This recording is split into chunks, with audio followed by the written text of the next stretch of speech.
પછી એમને સંતોષ થયો તો કે મેં પાયો પરમ વિશ્રામ આજે મારું કુટુંબ જોઈ અને મને આનંદ આવે છે કે મને આજે પાયો પરમ આનંદ અને આજે પરમ આનંદ સ્વરૂપે બહુ મજાની વાત છે તે વર્ષો પહેલા ગોઝરિયાની પોળમાં બધા મળતા હતા, બેસતા હતા, એકબીજાના ઘેર ભજીયા નાસ્તા ભજીયા બધા ખાવા જતા હતા,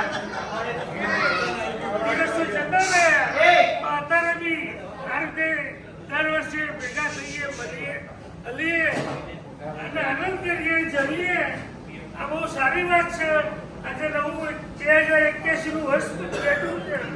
ભગવાન બધાને સુખ શાંતિ, શરીરે સુખી, પૈસે ટકે સુખી, સર્વત્ર રક્ષા કરે પરમાત્મા માતાજી, સ્વામિનારાયણ ભગવાન, સત્યનારાયણ ભગવાન. એ મારા અંતરના સૌના આશીર્વાદ છે. સૌ સુખી રહો, શુભમ ભવતુ, કલ્યાણ ભવતુ, શુભમ ભવતુ. બોલો શ્રી ચામુંડા માતની જય. ગણપત કાકા બોલો.